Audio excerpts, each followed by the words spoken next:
I find that ironic that if, you're a challenger and you want to be the mayor of this great city and the incumbent, as in myself, agreed to a debate hosted by the NAACP, that they wouldn't do it. So that was the only attempt to bring us together. And when it came to knocking on doors or going in the community or going to events around the city during the campaign, I didn't see him at any of those events either. So I'm not so sure what the purpose was, except to just run a negative campaign and spend money in order to do things really, really bad. And I'm not so sure where they got the money from, Alonzo. I mean, as of Election Day, they said they had $12,000, and they spent like $6,000 on lawn signs.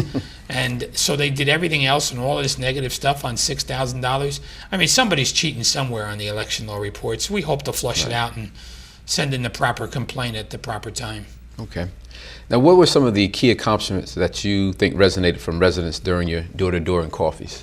Well, one of the things that people were really happy with this year was that we paved all the streets in the city of Elizabeth. We've had an awful lot of streets being paved.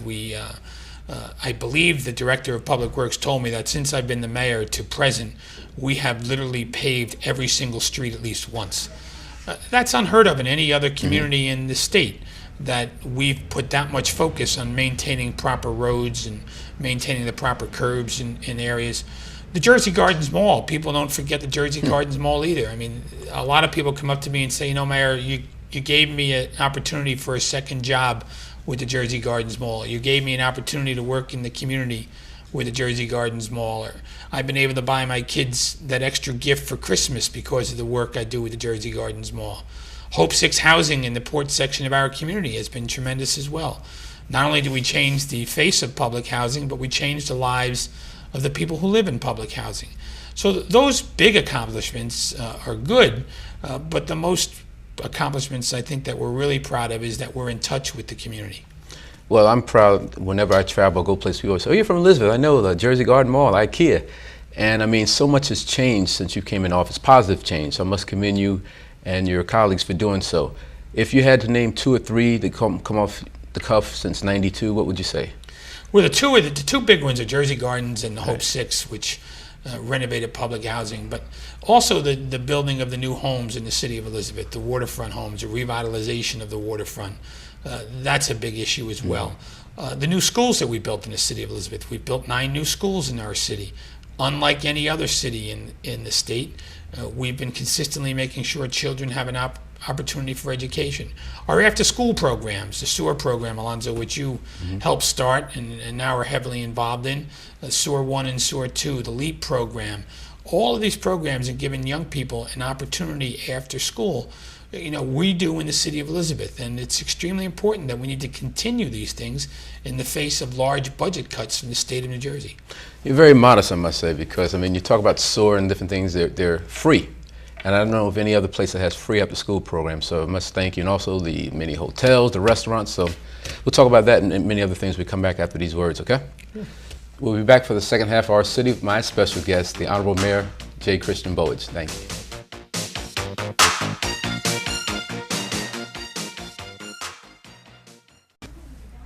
Welcome back to the second half of our city. Once again, I'm Alonzo Jones, and today I had the pleasure of talking with the Mayor of Elizabeth, the Honorable Mayor J. Christian Bollwage. Mayor, for us, your election was the most important, but there were other elections as primary. Let's talk about the presidential.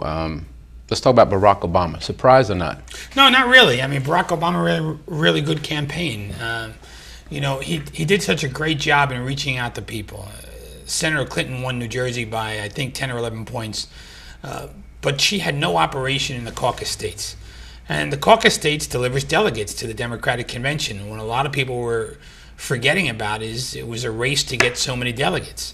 And while Senator Obama was building up delegates and Senator Clinton had no plan after Super Tuesday in which New Jersey voted, she got walloped for something like 7 or 8 or 9 states in a row that had a lot of caucuses, small states with small primaries, and Senator Obama basically built up an inevitable lead in delegates.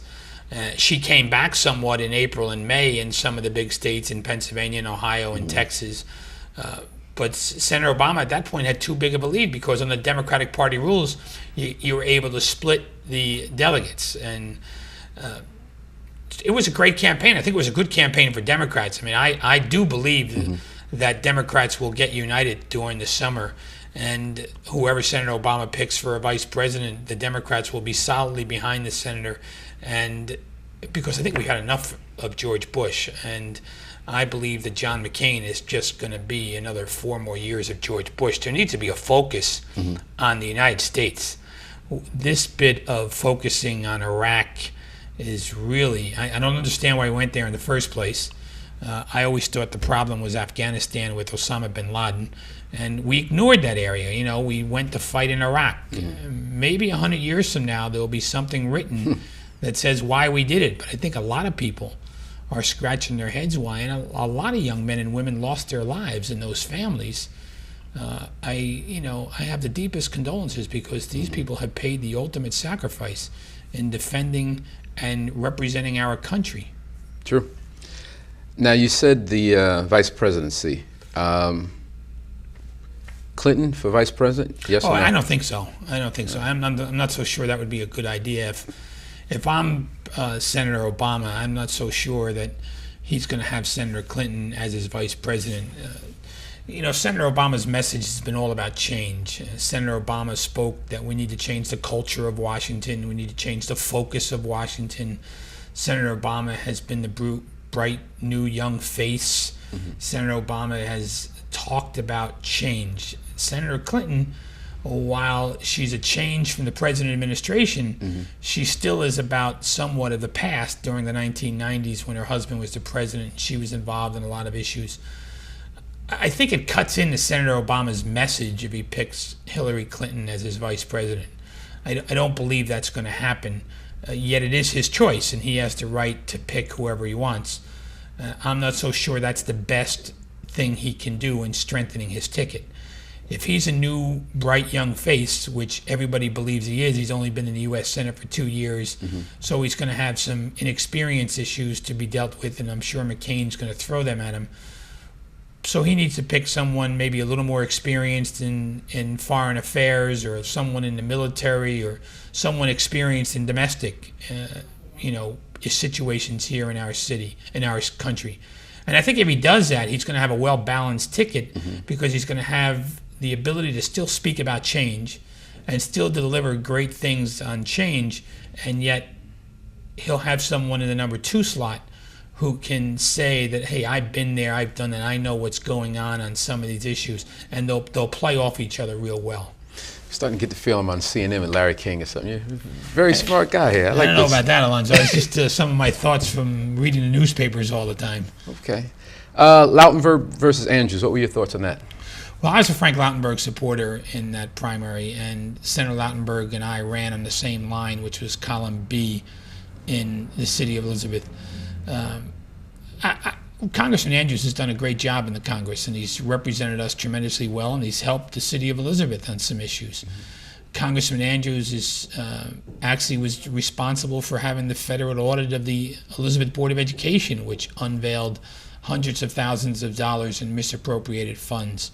So Congressman Andrews has done a great job in pointing out the frailties of the Elizabeth Board of Education and their spending of money. And he's also done a good job in representing the state in the Congress. When I spoke with him that week before he filed, I said to him, why didn't you decide to do this a couple of months before? Or why don't you wait and see what happens in this campaign? It was a little tough when you made commitments during February and March, as I had, to Senator Lautenberg, to say all of a sudden you're going to change, and I couldn't do that. Frank Lautenberg's been a friend of New Jersey. He's helped deliver transportation money. He's helped deliver COPS programs in the 1990s when he was in the Senate. Senator Lautenberg has visited Elizabeth on numerous occasions at the Jewish Family Services, and he's someone who you can pick up the phone and call and talk with about the issues that are pending. So I wasn't surprised by the outcome either. I mean, Senator Lautenberg clearly had an advantage by such a short campaign and his financing ability to get his message out.